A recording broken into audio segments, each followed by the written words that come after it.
بسم الله الرحمن الرحيم وصلى الله وسلم وبارك على سيدنا محمد وعلى آله وأصحابه أجمعين. اللهم اجعل جمعنا هذا جمعا مباركا مرحوما واجعل تفرقا من بعده سالما معصوما ولا تجعل فينا ولا منا ولا معنا شقيا ولا محروما. اللهم أخرجنا من ظلمات الوهم وأكرمنا بنور الفهم وحسن أخلاقنا بالحلم واجعلنا هداة مهديين غير ضالين ولا مضلين. Nous continuons l'étude de l'événement de Fath Makkah, la conquête de Makkah. La dernière fois, on s'est arrêté sur la réaction du prophète sallallahu alayhi wa sallam. Quand il a reçu l'information de Khuza'a comme quoi Quraysh avait rompu le pacte, Nabi sallallahu alayhi wa sallam est entré en phase de préparation pour venir attaquer Quraysh chez elle à Makkah. Et on avait dit que le Nabi sallallahu alayhi wa sallam a tout fait et a demandé à Allah subhanahu wa ta'ala à ce que Quraysh ne sache pas ça. Cette manœuvre-là, le Nabi sallallahu alayhi wa sallam n'a pas voulu que Quraysh en entende parler. Pour les raisons qu'on a vues, pour les prendre par surprise, pour éviter que Quraysh se prépare à la guerre. Et c'est donc plus propice à ce que les choses se fassent vraiment en paix. Pour cela, le Nabi sallallahu alayhi wa sallam, il est sorti de Medina et il a donné rendez-vous aux autres tribus devenues musulmanes entre-temps, Salim, Aslam, Juhayna, Ghifar, etc. À un endroit qui s'appelle Marr al-Dhahran. Comme ça, on forme l'armée musulmane entière. Et de là, on pourra rentrer à Mecca. Du côté des musulmans, c'est ça. Du côté de Quraysh. Alors Quraysh, ils n'en savent rien. Ils ne savent pas que le Nabi sallallahu alayhi wa sallam est sorti de Medina.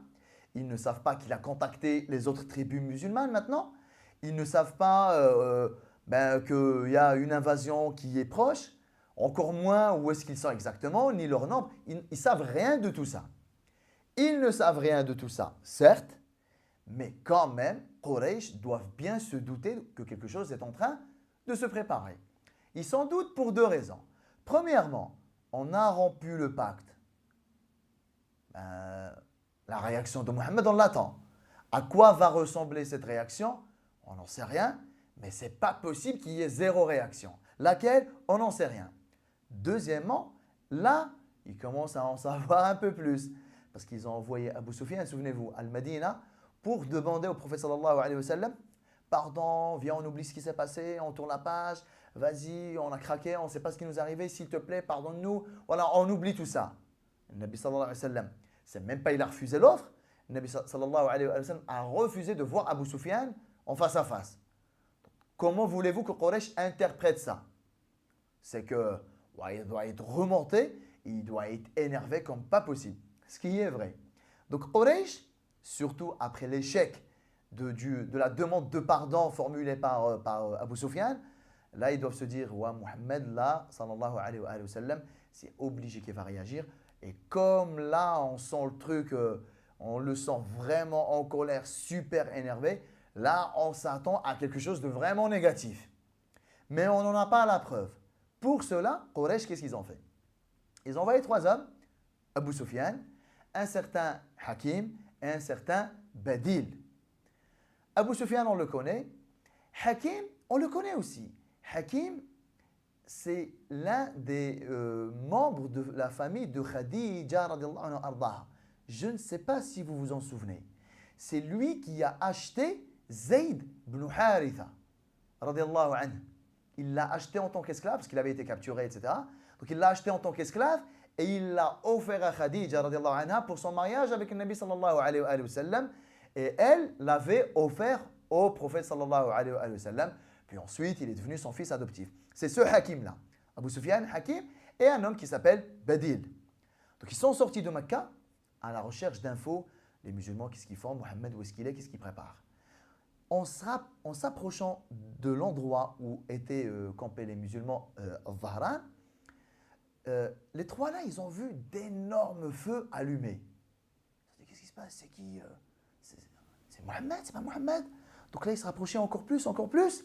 Sauf que le Nabi sallallahu alayhi wa sallam avait posté plein de sahaba tout autour pour surveiller, pour assurer la sécurité de tout le campement. Ils ont vu les trois là, ils les ont capturés, ils les ont ramenés chez le Nabi sallallahu alayhi wa sallam. Abu Sufyan, Hakim et Badil. Hakim et Badil sont devenus musulmans, direct. Voilà, dès qu'ils sont arrivés chez le Nabi sallallahu alayhi wa sallam, c'est le mot, ça y est, c'est devenu, voilà, Sahaba, tu peux rien, ok. Abu Sufyan, pas vraiment. Vous avez remarqué, j'ai dit pas vraiment, je n'ai pas dit pas du tout. Hakim et Badil, musulmans. Abu Sufyan, c'est encore flou, c'est encore ambigu, c'est pas encore clair. Mais il y a quelque chose qui va se passer. Donc aujourd'hui, Inch'Allah Ta'ala, on va parler de la conversion de Abu Sufyan. Parce que ce n'est pas une conversion ordinaire. Comment ça s'est passé? Les enseignements qu'il y a dans sa conversion méritent qu'on fasse une pause et qu'on s'arrête sur sa conversion. Radiallahu anhu maintenant. Maintenant qu'il est devenu musulman. Alors, Abu Sufyan, il ne s'est pas converti le premier coup, comme Hakim et Badil. Mais il est resté captif. Le lendemain, l'un de ses meilleurs amis, musulman maintenant, qui n'est autre que l'Abbas, l'oncle du prophète sallallahu alayhi wa sallam, c'est un très bon copain à Abu Sufyan. Donc le lendemain, Abu Sufyan n'est toujours pas musulman. Le lendemain, l'Abbas, il prend Abu Sufyan par la main et lui dit « Viens avec moi, on va voir le Nabi sallallahu alayhi wa sallam ». Dès qu'ils sont arrivés chez lui, la réaction du prophète sallallahu alayhi wa sallam était nette. Il a regardé Abu Sufyan et il lui a dit en arabe « Wayhak, wayhak ya Abu Sufyan, alam ya'ni laka an tashhada an la ilaha illallah » C'est fort, hein? C'est assez ferme, c'est fort, ça secoue. Hein? Wayhak, comment je traduirais Wayhak? Il y en a qui traduisent Wayhak par malheur à toi.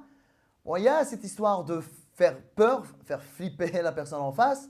Il y a cette idée effectivement de la secouer un bon coup et de la mettre face à elle-même. En gros, je traduirais plutôt Wayhak en disant Abu Sufyan, qu'est-ce que tu attends, subhanallah?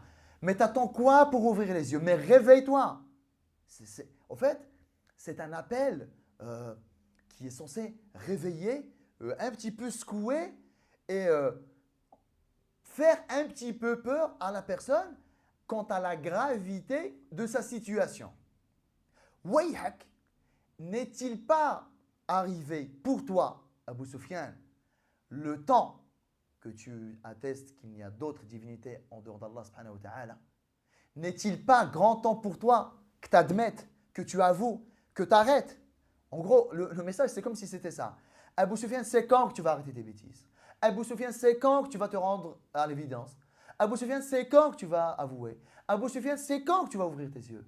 Abu Sufyan, c'est quand que tu te rendras compte que tout ce que tu fais, tout ce que tu as fait jusque-là, ça ne sert plus à rien. Mais c'est quand que tu vas te réveiller? C'est comme si c'était ça le message, au fait.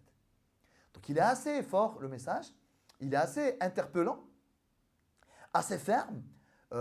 Voilà, c'est quelque chose de fort. Je ne sais pas si vous avez déjà vécu des situations similaires dans vos vies respectives.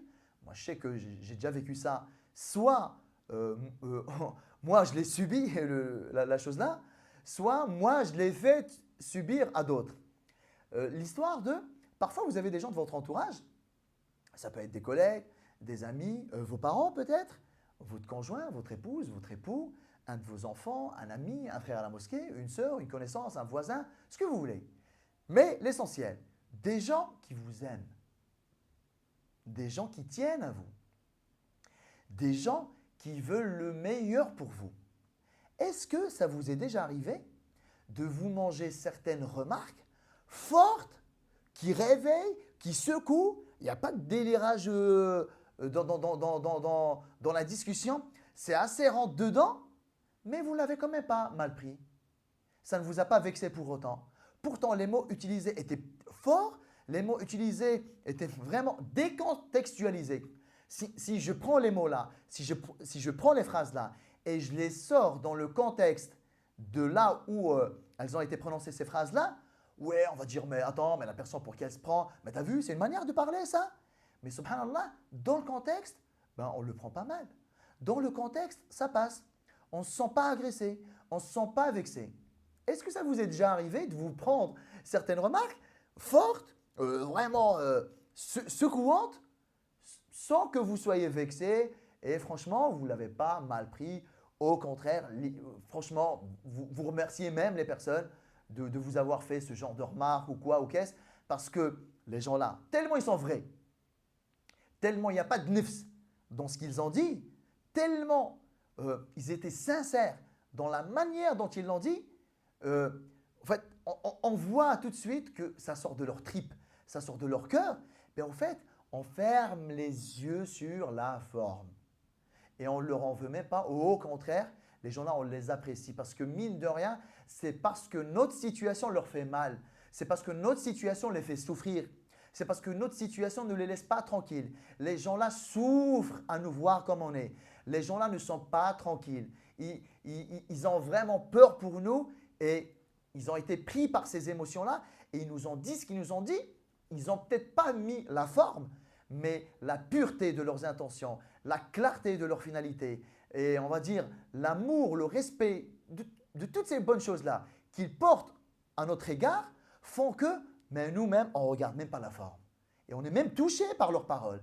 Alors qu'une autre personne, elle vous aurait dit exactement la même chose, ben vous n'allez pas vous laisser faire de la sorte. Est-ce que ça vous est déjà arrivé? Moi, ça m'est déjà arrivé de me manger ce genre de choses et ça m'est déjà arrivé de gueuler un bon coup, mais sur des gens que j'apprécie énormément, jusqu'à même chialer, quoi. Mais la personne, elle ne le prend pas mal. Parce qu'elle sait que ta colère du moment, elle sait que ton énergie du moment, elle sait que, on va dire, ton impulsion du moment n'est pas quelque chose de négatif, n'est pas quelque chose de malsain, n'est pas quelque chose de blessant. C'est vraiment, c'est à la hauteur, c'est ça qu'il faut retenir, c'est proportionnel, c'est à la hauteur de l'amour, du respect, de tout ce que vous voulez que l'on a envers cette personne-là. Est-ce que ça vous est déjà arrivé? Eh bien là, entre Nabi sallallahu alayhi wa sallam et Abu Sufyan, on est en train d'assister à ce genre d'exemple. Nabi sallallahu alayhi wa sallam a parlé d'une manière forte. Abu Sufyan, wayhak, malheur à toi si vous voulez qu'on traduise ça comme ça. Ou en tout cas, Abu Sufyan, mais réveille-toi, mais qu'est-ce que t'attends? Mais franchement, c'est quand que tu arrêteras tes bêtises? Ça a été dit de façon très forte. Abu Sufyan, jusque-là, il n'est pas musulman. Comment il a pris ça? Ben, subhanallah, les gens qui se prennent ces remarques, eux, ils ne peuvent pas se tromper. Quand c'est vraiment sincère et pur de la part de la personne en face, la personne en question, elle le perçoit. Elle n'est pas vexée, elle le prend très bien. Comment a réagi Abu Sufyan, le pas musulman jusqu'à maintenant? Il a regardé le Nabi sallallahu alayhi wa sallam, vous savez ce qu'il lui a dit? Ma arhamak, wa ma altafak, wa ma ahlamak, wa ma asbarak, wa ma. Il a commencé à faire l'éloge du prophète sallallahu alayhi wa sallam. Qu'est-ce que tu es bon? Qu'est-ce que tu es clément? Qu'est-ce que tu es pardonneur? Qu'est-ce que tu es doux? Qu'est-ce que tu es affectueux? Etc. Mais c'est quoi? Vous avez vu Abu Sufyan, subhanallah? Il n'a pas mal pris la manière. Il a été touché par la profondeur, par la pureté. Quand des gens nous parlent de façon pure, dénuée de tout intérêt personnel, parce que des fois on gueule sur les gens mais pour des raisons de nefs. Mais lorsque on est vraiment pris par ce genre d'émotion-là et qu'on parle aux gens de façon forte, ben, si on est sincère, ça va se voir, ça va se percevoir, ça va se ressentir chez la personne à qui on s'adresse. Et si on a gueulé sur la personne, si on en a fait un peu trop pour des raisons de nefs, ben, rassurez-vous, hein, la personne en face va le ressentir aussi. Le shahid, l'essentiel, c'est qu'Abu Sufyan a été, mais c'est même pas vexé ou pas vexé, a été touché profondément dans sa personne. Il se met à faire l'éloge du prophète sallallahu alayhi wa sallam. Le Nabi alayhi wa sallam, qu'est-ce qu'il lui avait dit? N'est-il pas arrivé pour toi le temps d'admettre qu'il n'y a d'autres divinités en dehors d'Allah subhanahu wa ta'ala? Vous savez qu'est-ce qu'il a dit? Il a dit, je suis d'accord, j'ai la certitude qu'il n'y a pas d'autres divinités en dehors d'Allah.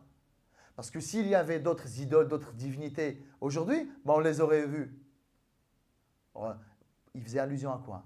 Il faisait allusion au fait que, ben là, regardez, vous les musulmans, vous êtes 10 000, je sais combien vous êtes énormes. Là, ça va être le massacre à Mecca. C'est bon, c'est mort. On est à peine à quelques temps de Mecca. Quraysh ne sont pas au courant, vous êtes 10 000, vous allez rentrer à Mecca, voilà, vous allez faire un massacre, vous allez faire la boucherie là-bas. Lui, il pense que ça va se passer comme ça. Donc, si Quraysh, leur divinité servait à quelque chose, ben on les aurait vus aujourd'hui. Moi, j'ai rien vu. Il lui a dit ça, ok, je suis d'accord avec toi, il n'y a pas d'autre divinité en dehors d'Allah. Donc, il a quand même fait, ici quoi 50% de shahada. Vous comprenez pourquoi je disais tout à l'heure, Abu Sufyan, il ne s'est pas converti, mais il ne s'est pas converti non plus. Son cas, il est un peu flou. Regardez déjà. La ilaha illallah, il n'a pas de problème avec ça.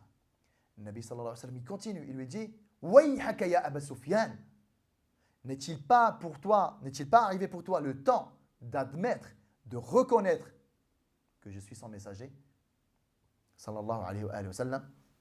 Et là, regardez, subhanallah. Moi, j'étais touché par la réponse de Abu Sufyan, sincèrement. Il regarde le Nabi sallallahu alayhi wa sallam. Il est en position de faiblesse, il est en situation de dominer.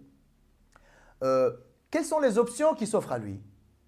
Là, peut-être qu'on va me tuer, j'en sais rien. Parce qu'il ne connaît pas encore les intentions des musulmans, comme quoi ils n'ont pas prévu de tuer quelqu'un. Là, jusque-là, lui, il croit que il va y passer. Hein. Donc, il aurait pu faire l'hypocrite. Oui, tu es son messager. Ouf, voilà, j'ai la vie sauve. Il aurait pu dire ça.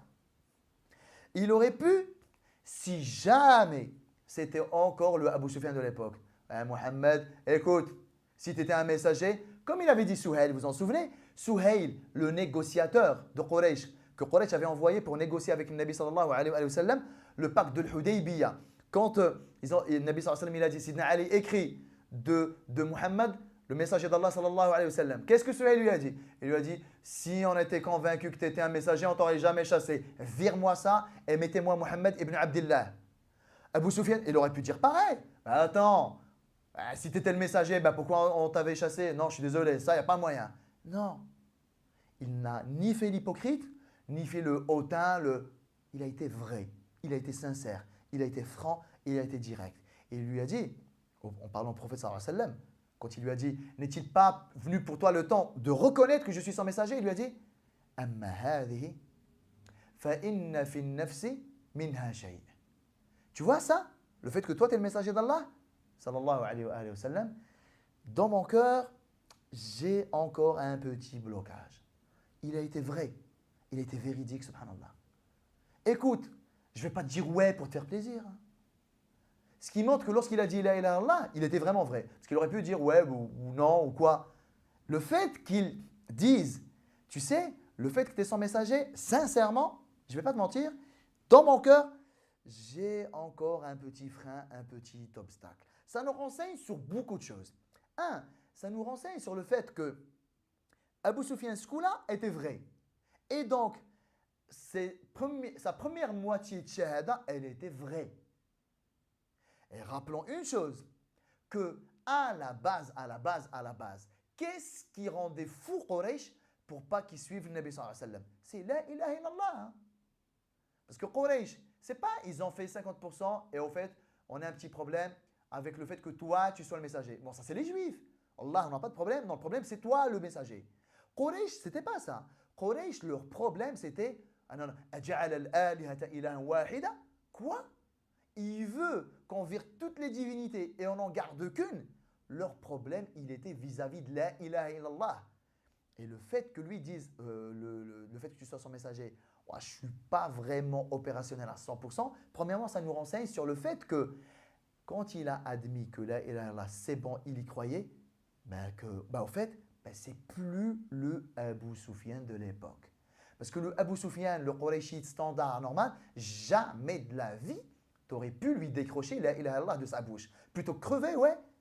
Lorsque le Nabi sallallahu alayhi wa sallam, souvenez-vous, au début, hein, on est encore à Mecca, lorsque Abu Talib était sur son lit de mort et que le Nabi sallallahu alayhi wa sallam est parti le visiter et que Quraysh l'ont rejoint là-bas et que Abu Talib il lui a dit « Oh fiston, oh neveu, regarde ton peuple, qawmouk, il te demande d'arrêter d'insulter leur divinité, etc. Le Nabi sallallahu alayhi wa sallam, vous vous en souvenez du jour-là, qu'est-ce qu'il a dit?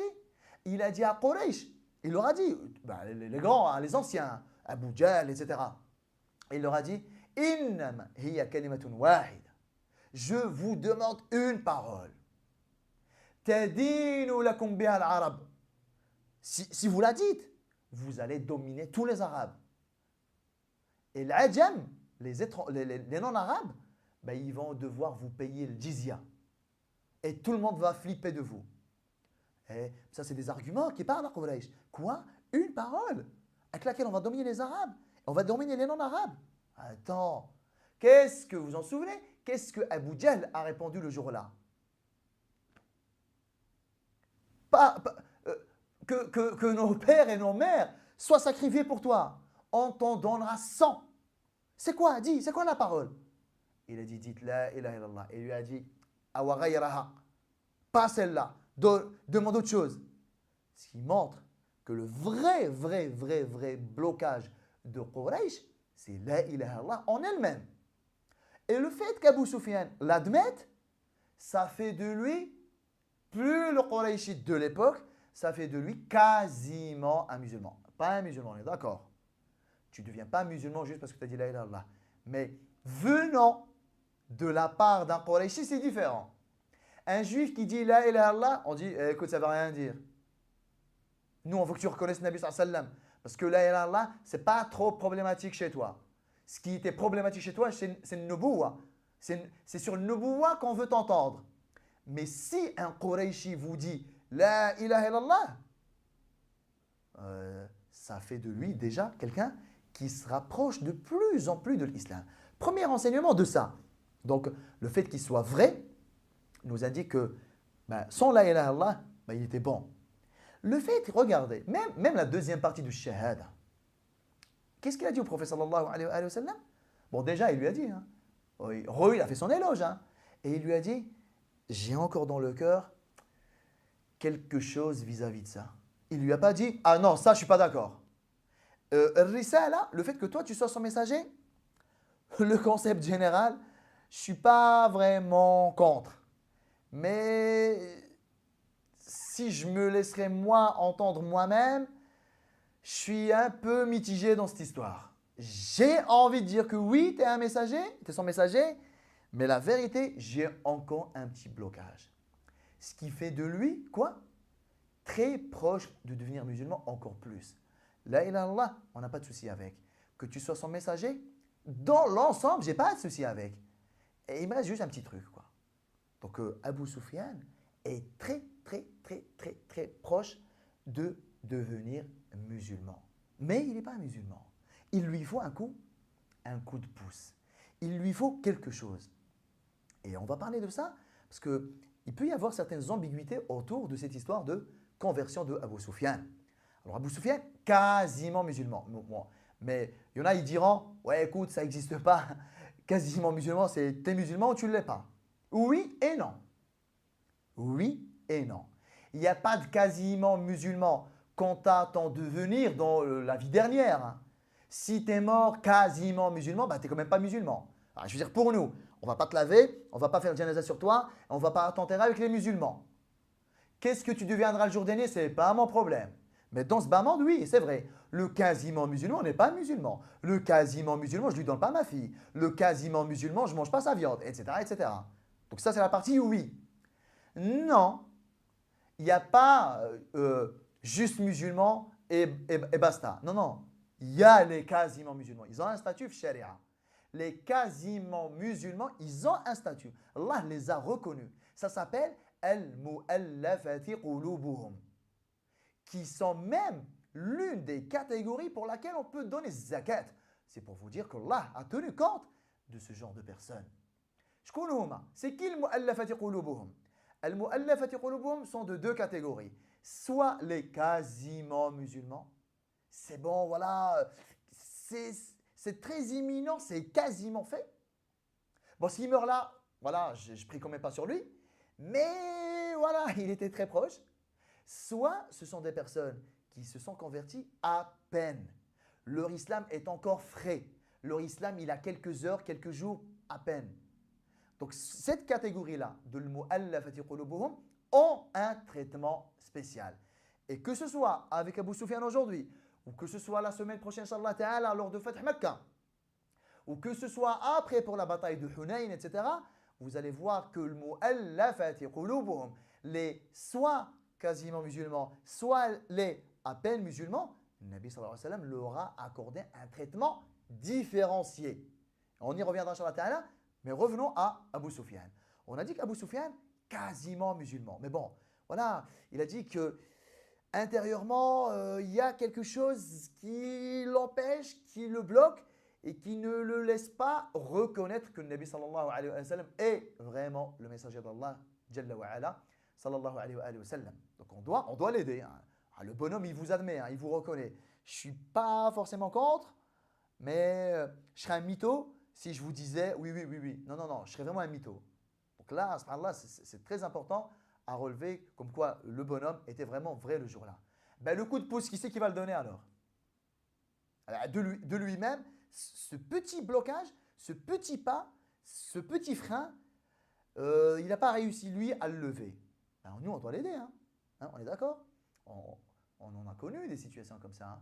Même de nos jours, hein, je vous parle, hein, des situations où, soit pour l'islam, hein, j'ai déjà reçu des frères et des sœurs, aujourd'hui, de la musulmans, je les ai déjà reçus, on s'est déjà entretenu dans la phase où ils se posaient des questions, ouais, non, attends, j'aimerais.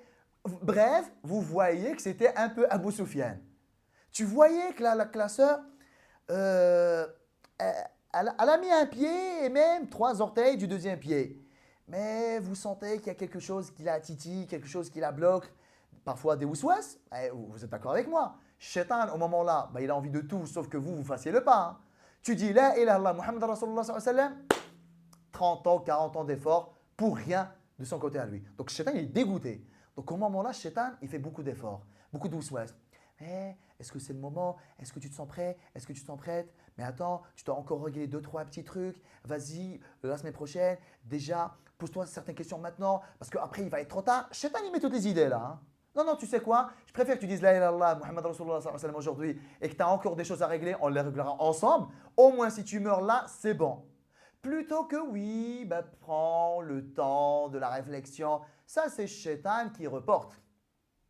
S'il y a une occasion, une opportunité, et que vous voyez, vous sentez, vous discutez, vous voyez que la personne, là, elle est juste dans un petit flou, elle a juste besoin de petits coups de pouce. Le coup de pouce, nous, on le donne, on le fait. Parfois, la sœur, parfois le frère, parfois ils vous disent « Ouais, franchement, je suis super proche. » Même des fois, ils vous le reconnaissent, les gens. Hein. Je suis super intéressé. Je pense que j'y suis. Voilà, je me pose juste des questions. Comment ma famille va réagir? Shaitan, ne cherchez pas, c'est Iblis ça. Je ne dis pas qu'il n'y aura pas de problème avec la famille. Mais le fait de reporter shahadat al-haq, le fait de reporter l'attestation jusqu'à ce que, dans ta tête, que tu réfléchisses et que tu fasses une dissertation, on n'est pas au bac de philo là. Sauve ta vie avec Allah, sauve ta peau, sauve ta vie de l'enfer. Après toutes les autres questions, ouais, on en parlera. Oui, c'est possible que tu aies des problèmes avec ta famille. C'est possible que tu ne te vois pas là maintenant mettre le hijab. Pas de souci. Dis la ilaha illallah, Muhammad Rasulullah sallallahu alayhi wa sallam. Au moins, tu sauves ta peau. Quoi qu'il arrive après, c'est bon, alhamdulillah. Quoi qu'il arrive, dis la ilaha illallah, Muhammad Rasulullah sallallahu alayhi wa sallam. Même si tu ne pries pas la journée là, même si tu ne pries pas le lendemain, même si le hijab il vient dans 10 ans, la ilaha illallah, Muhammad Rasulullah sallallahu alayhi wa sallam, ça te sauve de l'enfer éternellement. Fais-le déjà. Eh bien parfois, c'est ce que je vous disais tout à l'heure, parfois on a en face de nous des personnes, ils y sont presque. Il leur manque quoi? Juste que quelqu'un leur dise « Oh, réveillez-vous un peu, mais faites-le, craquez pas, ne succombez pas, ne craquez pas, n'écoutez pas Iblis. » Parfois les gens, ils étaient convaincus. Hein. Ils voulaient juste que quelqu'un leur dise pour qu'ils fassent le pas. Là, Abu Sufyan est dans cette situation-là. Ça se voit qu'en lui, il a déjà parcouru une bonne partie du chemin vers Allah subhanahu wa ta'ala. Le fait qu'il vous dise la ilaha illallah, c'est déjà énorme pour un Qurayshi. Et le fait qu'il ne renie pas Nubuwa dans sa totalité, il a déjà fait une bonne partie du chemin. Et il lui reste un petit blocage. Et bien, le petit blocage là, le petit coup de pouce, l'Abbas qui était présent là, lui a donné. Il a regardé Abu Sufyan. N'oubliez pas, Abu Sufyan, c'est son pote. Il le connaît très bien, c'est son ami. Donc ça, c'est le genre de choses que tu peux te permettre avec des gens que tu connais très bien. Mais arrête, franchement, c'est ton meilleur ami. Toi, tu te repens, toi, tu te mets à faire la prière. Ton meilleur ami, tu peux te permettre avec lui des choses. Tu ne prends pas spécialement des pincettes avec ton pote. Même dans votre famille ou quoi, s'il y a des personnes avec qui vous vous entendez très, très, très, très bien, vous ne prenez pas spécialement des pincettes pour leur dire des choses. Vous leur dites les choses comme elles sont. Parce qu'il y a déjà une base commune, il y a déjà un terrain commun, etc. Donc il se retourne chez Abu Sufyan, l'Abbas, radiallahu anhu. Il le regarde et lui dit Wayhaka ya Abu Sufyan, ishhad an la ilaha illallah wa anna Muhammadan Rasulullah sallallahu alayhi wa sallam. Wayhak Abu Sufyan, dis la ilaha illallah, atteste, témoigne qu'il n'y a d'autres divinités qu'Allah subhanahu wa ta'ala et que Muhammad est son messager sallallahu alayhi wa sallam qabla an tudraba unuquk. Là, c'est un peu fort. Dis la ilaha illallah, Muhammad Rasulullah sallallahu alayhi wa sallam avant que ta tête ne soit coupée. Alors c'est vrai que quand on entend ça, quand on lit ça, on dit je veux bien donner un coup de pouce, mais peut-être pas menacer les gens de les décapiter, quoi. L'islam n'accepte pas d'obliger, de contraindre les gens à devenir musulmans, etc., etc. Il veut pas. C'est un peu ça qu'on sait, non? Ben, comment comprendre alors cette situation-là? Elle est un peu conflictuelle. Je connais beaucoup de frères, beaucoup de sœurs, quand ils lisent ce genre de narration, ils sont paumés. Attends, moi j'ai toujours cru que l'islam, voilà, il n'obligeait pas les gens, il contraignait pas les gens, etc. Voilà, je suis traumatisé, je suis choqué là. L'Abbas, il a carrément menacé Abu Sufyan de dire La ilaha illallah Muhammad Rasulullah sallallahu alayhi wa sallam, sinon tu risques de perdre ta tête. Attends, c'est flippant. Hein que c'est flippant. Est-ce que vous le pensez, vous aussi? Non, mais on va décortiquer ça, Inch'Allah ta'ala. Vous allez voir qu'il n'y a rien de choquant là-dedans, pour plusieurs raisons. La première raison, déjà, l'Abbas, il est en train de s'adresser à son pote. Donc déjà, avec ton pote, parfois tu peux te permettre des choses qui ne sont pas spécialement les choses que tu comptais vraiment faire. Ben, parfois, on utilise des dissuasions un petit peu abusives juste pour faire flipper la personne, mais c'est parce que la personne, on la connaît et on sait que de toute façon, elle avait juste besoin qu'on la fasse flipper un coup et elle allait le faire. Ça ne veut pas dire que l'Abbas allait couper la tête à Abu Sufyan. Donc déjà, ça peut s'expliquer par le fait que c'est des copains. Donc il y a une certaine manière de parler, une certaine zama, comme on dit en arabe, le fait que tu te permets des choses avec tes potes que tu ne te permets pas avec tout le monde. Premièrement, il y a ça. Deuxièmement, n'oubliez pas une chose, l'Abbas lui-même, radiallahu anhu ardah, c'est un fraîchement musulman. Ce n'est pas le Nabi sallallahu alayhi wa sallam qui a menacé Abu Sufyan. Le Nabi sallallahu alayhi wa sallam, il a juste, voilà, on va dire, haussé le ton et monté d'un ton juste pour secouer Abu Sufyan. Mais il n'a pas été question de tuer ou pas tuer. L'Abbas, si, il a été jusqu'à dire ça. L'Abbas n'est pas le Nabi sallallahu alayhi wa sallam. L'Abbas est un nouveau musulman. Ça ne fait pas longtemps qu'il est musulman. Ça veut dire qu'il ne peut pas, lui, à lui seul, représenter ce que l'islam indique ou n'indique pas. Donc déjà, ça n'engage que l'Abbas. Troisièmement, qu'est-ce qu'on a dit? Parce qu'on peut dire, ouais, l'Abbas l'a dit, mais le Nabi sallallahu alayhi wa sallam ne l'a pas contredit. Mais, et le Nabi sallallahu alayhi wa sallam, et l'Abbas savent tous les deux qu'Abu Sufyan, il a ça de devenir musulman. Le fait que l'Abbas lui ait fait cette menace, c'est juste, ben, je sais que tu vas le faire, on ne va pas rester 10 ans, tiens, je te dis ça parce que je te connais. Tu tiens trop à ta vie, ben, je te connais, hein. Je suis ton pote. Je sais que tu tiens trop à ta vie et si j'ai un moyen de pression pour te faire flipper un peu, ben c'est ça. Ça s'arrête là, c'est pas autre chose. Hein. La preuve que c'est ça et que c'est pas autre chose. Quand le Nabi sallallahu alayhi wa sallam et les Sahaba, ils sont rentrés à Mecca, la majorité écrasante des Mécois sont devenus musulmans. Mais ce qu'on oublie de dire parfois aux musulmans, c'est que, et aux non-musulmans, c'est qu'une bonne partie des gens de Mecca est restée polythéiste. Et Nabi sallallahu alayhi wa sallam ne les a pas tués. Hein. Si la menace de l'Abbas était vraiment vraie, crois, sinon te tue. Ben, Safwan ibn Umayya, tiens. Safwan ibn Umayya, c'est l'un des grands ténors de Quraysh. Safwan ibn Umayya, lorsque le Nabi sallallahu alayhi wa sallam est rentré à Mecca pour le Fath, il ne s'est pas converti. Il est resté mouchrik et rien du tout. Et personne ne lui a fait le moindre mal. Alors, si la menace était vraie, ben pourquoi on a épargné Safwan ibn Umayya et plein d'autres d'ailleurs? Et pourquoi des années plus tard, Surat Tawbah elle a été révélée pour dire ben maintenant, dorénavant, chasser tous les mouchriquins de Mecca. Ça veut dire depuis la 8e année, depuis Fath Mecca, les mouchriquins sont restés à Mecca en tant que mouchriquins. Personne ne les a contraints à devenir musulmans. Pire encore, personne ne leur a enlevé leurs biens, leurs femmes, leurs enfants. Personne ne les a menacés de quoi que ce soit. Donc, on a un petit peu la menace de l'Abbas, certes, mais on a les faits et on a les actes. La menace de l'Abbas peut être aussi le fruit d'un moment où voilà, l'émotion était trop forte. Abou Soufiane, voilà, t'es tellement mon pote, je veux que tu deviennes musulman, vas-y, je craque, je te dis ça. Ça peut s'expliquer par l'émotion du moment. Ce n'est pas un enseignement, ce n'est pas un fondement. هذا ماشي أصل ديال الدين duquel on va faire ramifier des choses.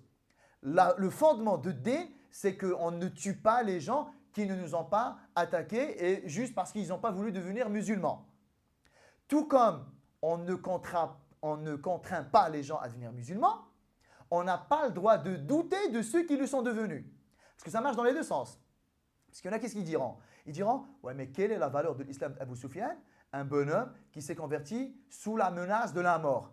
C'est exactement la même chose que ceux qui se sont convertis et qu'on a dit, ouais, mais ils se sont convertis parce qu'ils avaient peur de mourir, pour lesquels Allah subhanahu wa ta'ala a carrément révélé un verset. Vous connaissez l'histoire, hein? Sidna Oussama, il a tué un mouchrik dans une sariya. Il a tué un mouchrik, il a tué un musulman en fait.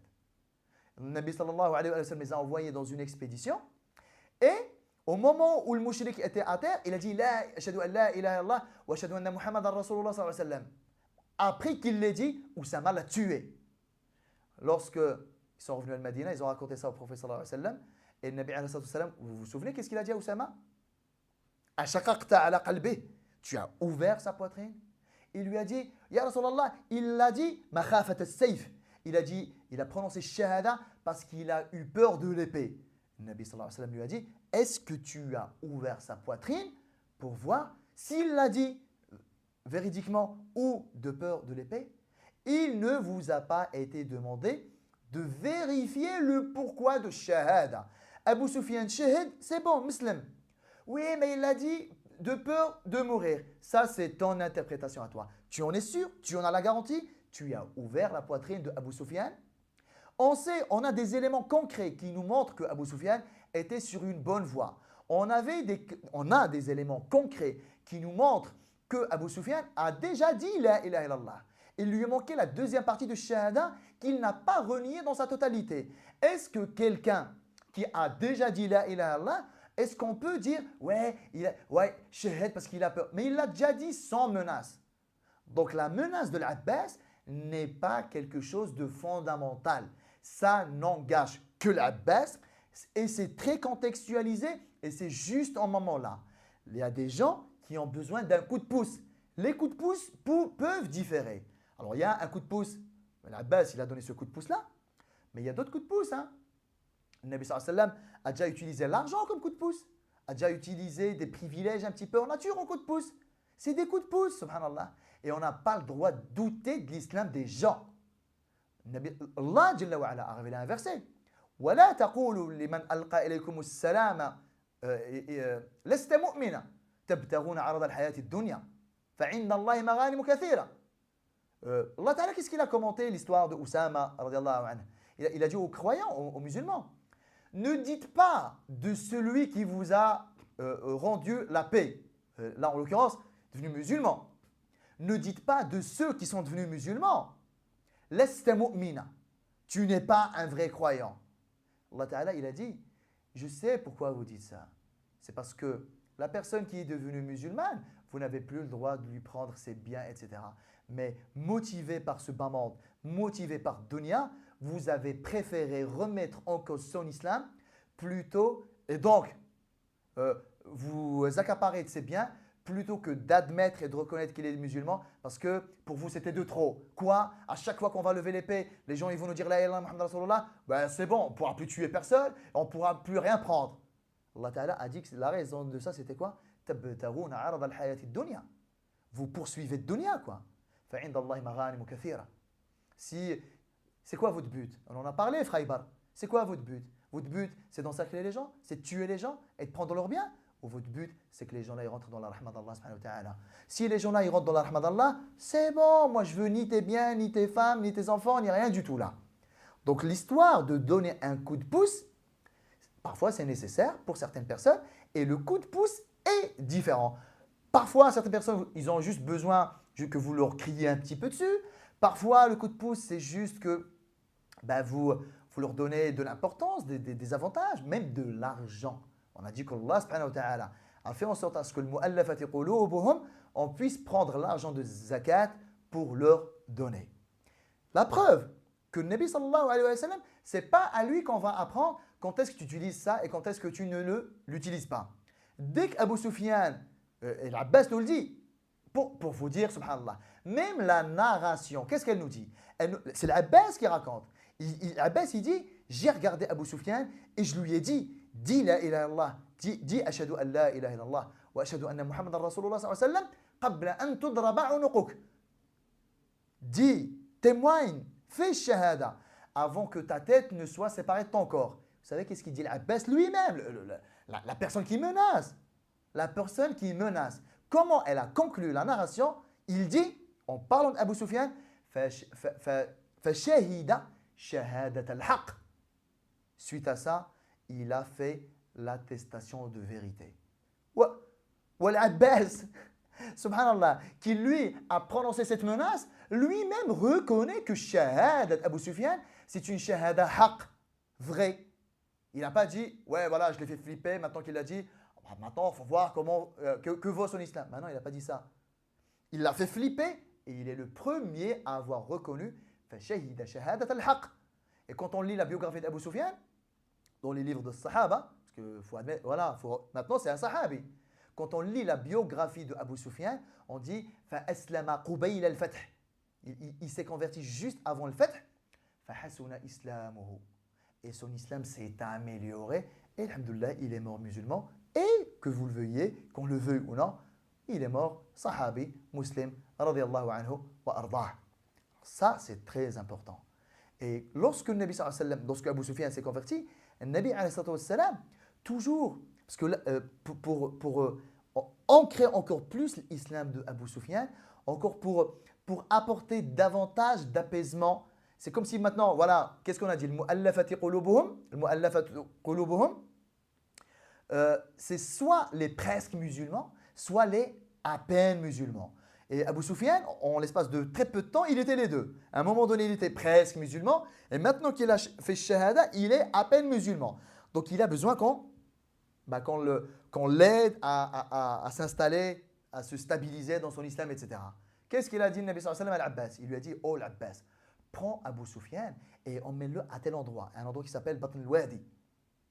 Emmène-le à tel endroit et restez là-bas à zioter les tribus qui vont passer, les musulmans.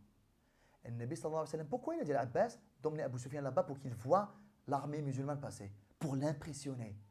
Parce que Shaitan, il met beaucoup d'efforts lorsque la personne est sur le point de devenir musulmane, et il met beaucoup d'efforts lorsqu'elle devient à peine musulmane. Vu que c'est encore très très très frais, il peut encore mettre le paquet. Donc les presque musulmans, ils ont besoin d'un coup de pouce pour qu'ils le deviennent. Et les à peine musulmans, ils ont besoin comme de sortes de petits remontants. Ils ont besoin de quelques assurances par-ci par-là, des garanties qui vont contredire les insufflations éventuelles de Iblis en moment-là. Donc le Nabi sallallahu alayhi wa sallam, il a dit à Abbas, prends Abu Sufyan, restez là-bas et regardez l'armée musulmane passer. Et on avait dit que l'armée musulmane était regroupée par tribus. Rifar toute seule, Salim toute seule, Aslam toute seule, Juhayna toute seule, etc. etc.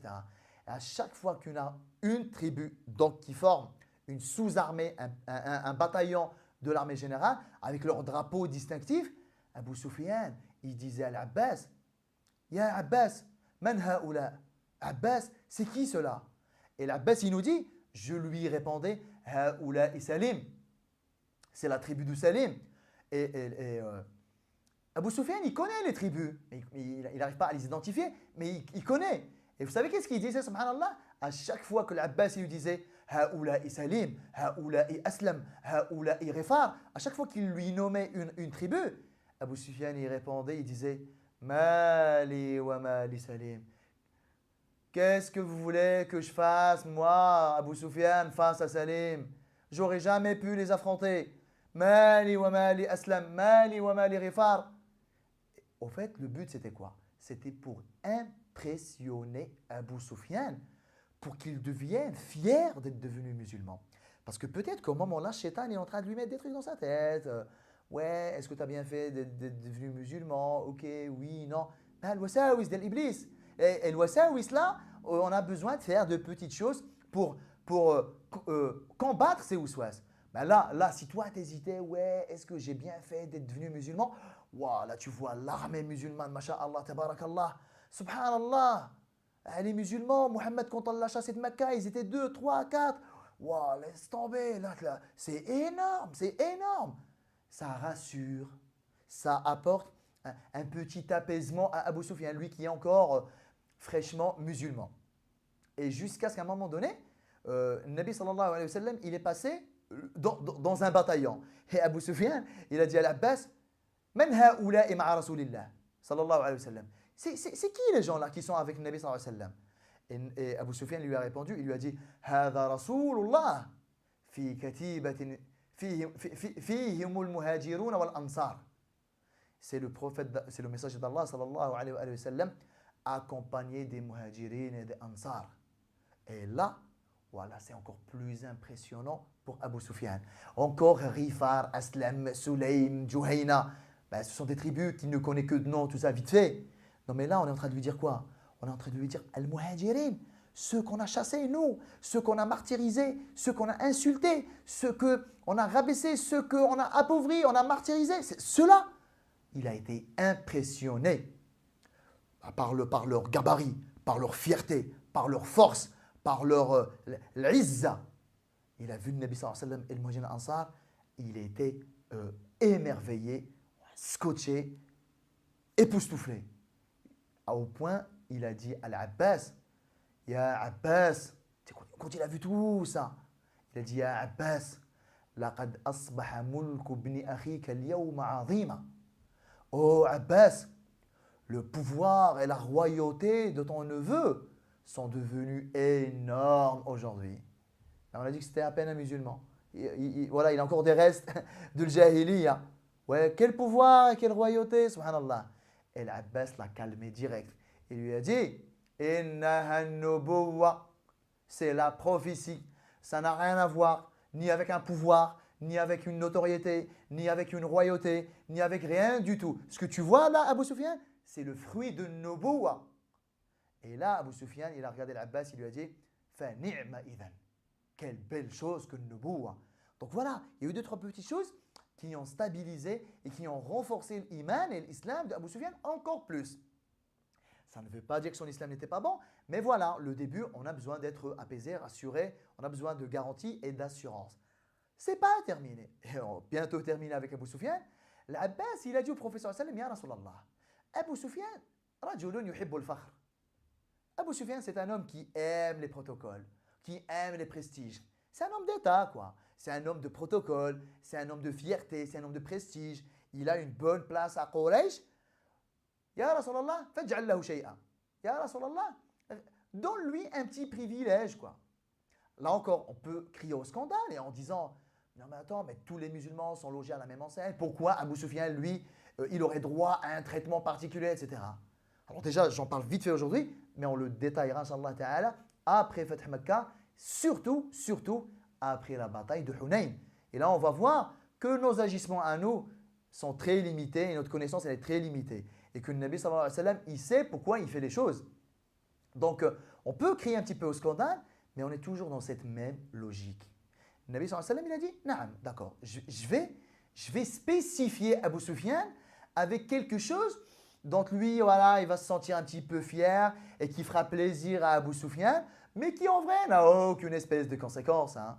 C'est juste, oui, pour lui, quoi, voilà, pour qu'il se sente un petit peu valorisé maintenant qu'il est devenu musulman. Vous imaginez, La personne, elle était roi, elle se convertit. 2 secondes après, vous lui demandez, vas-y, tiens, nettoie-moi ci, fais-moi ça. Shaitan, il peut travailler. Attends, tu étais un roi, regarde comment il traite maintenant. Shaitan, il peut travailler sur ça.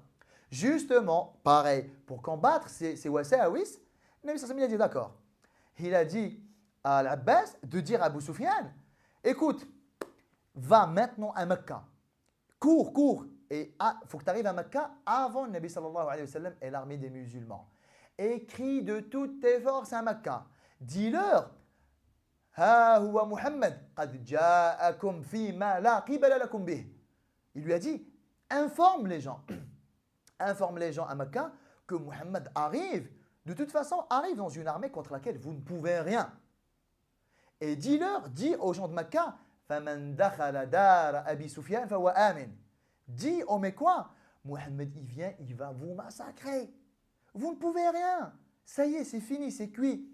La seule possibilité que vous avez on va dire, de vous mettre à l'abri, c'est de venir vous réfugier chez moi. Man dakhala dara Abi Sufyan fahuwa amin. Celui qui viendra se réfugier chez moi, il sera en sécurité. En fait, voilà, c'est un truc de protocole aussi pour lui. Ne vous inquiétez pas, moi, Abu Sufyan, j'ai toujours été votre chef. Là, je continue toujours à vous sécuriser. Je suis le protecteur de la tribu, etc. Voilà, on va dire pour son penchant vers les protocoles et prestiges, il était content de pouvoir dire ça. Et le Nabi sallallahu alayhi wa sallam, il a dit à l'Abbas, dis-lui qu'ils disent que celui qui rentre, qui se réfugie chez Abu Sufyan, il est en sécurité. Que celui qui s'enferme chez lui, il est en sécurité. Que celui qui va se réfugier au haram al-Kaaba, il est en sécurité. Quand Abu Sufyan est arrivé à Mecca, il leur a dit ça, sa femme Hind bint Utba, elle l'a pris par sa moustache, elle lui a dit, mais d'où tu sors? Qubbiha min tali'ati al-qawm, elle lui a dit. Mais quel homme? Mais t'es le pire de tous, mais t'es un moins que rien. Qu'est-ce que tu racontes? Qu'est-ce que tu veux qu'on aille se réfugier chez toi? Même sa femme, elle l'a abandonné. Donc voilà, la chose de oui, peut-être qu'il risque de s'enflammer si on lui donne trop de privilèges. Maintenant, là, pour ils l'ont calmé direct, à commencer par sa femme. Donc, d'un côté, il était content que le Nabi sallallahu alayhi wa sallam lui confie une particularité, mais qui est vite fait. C'est quoi? C'est rien. C'est un privilège de rien du tout. Dans les faits, ce n'est pas un privilège. Le Nabi sallallahu alayhi wa sallam aurait pu le dire à n'importe quel sahabi. Mais le Nabi sallallahu alayhi wa sallam a été intelligent. D'un coup, parce que qu'est-ce que le Nabi sallallahu alayhi wa sallam voulait? Voulait que les gens aillent se réfugier à Al-Kaaba. Donc, d'une pierre deux coups. Et je donne quelque chose qui va rassasier un petit peu Abu Sufyan dans sa fierté, dans son prestige. Et en même temps, je sais que ça ne va pas marcher et qu'au final, tout le monde va aller au haram. Et c'est ce qui s'est passé. Il a répété ça. Les gens ils lui disaient Qatalak Allah, qu'Allah te combatte. Qu'est-ce que tu veux que ta maison nous épargne? Et les gens, en grande partie, sont partis se réfugier à Al-Kaaba et certains se sont réfugiés chez eux. Et le Nabi sallallahu alayhi wa sallam est arrivé à Mecca. Comme ça, on va le développer, Inch'Allah ta'ala, la semaine prochaine. L'essentiel, c'est que l'islam d'Abu Sufyan contient beaucoup de choses. J'espère qu'aujourd'hui, on a levé certaines ambiguïtés. Et à tous ceux qui disent non, ouais, mais non, il ne faut pas tomber dans les discussions. Moi, souvent, des frères et des sœurs me disent oui, mais on répond quoi à ceux qui nous disent machin, bidule Yona, oui, franchement, je ne te cache pas, on a presque réussi à mettre le doute, tout ça. Qu'est-ce qu'on répond à ci? Qu'est-ce qu'on répond à ça? Vous savez, qu'est-ce qu'on leur répond? On n'a pas à leur répondre la vérité. Parce que les gens, s'ils étaient sincères, qu'ils viennent s'asseoir et qu'on leur explique tout de bout en bout. Pas des choses décontextualisées par-ci, pas des choses décontextualisées par-là. Ça s'appelle de l'ingérence. Le Nabi sallallahu alayhi wa sallam avait un État, avait des intérêts, avait des ennemis. Il y avait un contexte politique, social, économique, ce que vous voulez. Il sait pourquoi lui, il s'est comporté de telle ou telle manière. Alors vous venez 15 siècles plus tard et vous faites les donneurs de leçons. Alors que quand on regarde vos politiques étrangères à vous, vos politiques internes à vous, vos politiques militaires et sécuritaires, vous faites des choses dont l'espèce humaine ne peut que avoir honte.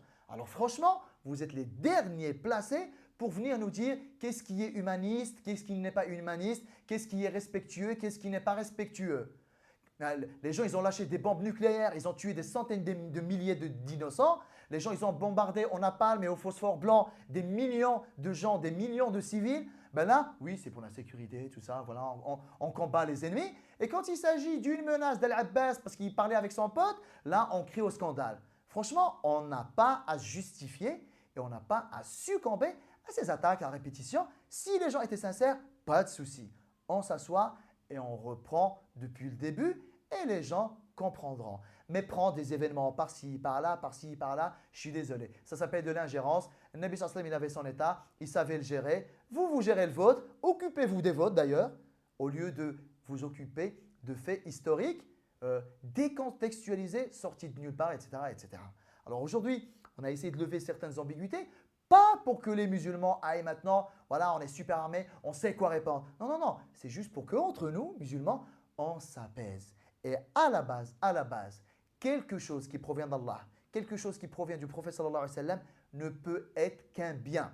Que j'ai compris ce qu'il y avait derrière ou que j'ai rien compris de ce qu'il y avait derrière, ma conviction, c'est que ma connaissance est limitée.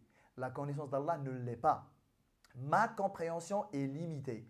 La compréhension du prophète sallallahu alayhi wa sallam ne l'est pas. Donc au lieu de mal orienter les textes et mal comprendre ce qui s'est passé, c'est moi que je devrais remettre en cause parce que je suis un humain illimité. Alors aujourd'hui, c'était juste pour lever certaines ambiguïtés qu'on va continuer à lever, Inch'Allah Ta'ala, parce qu'il y en aura d'autres, hein, des ambiguïtés là à Fath Makkah et juste derrière pour la bataille de Hunayn.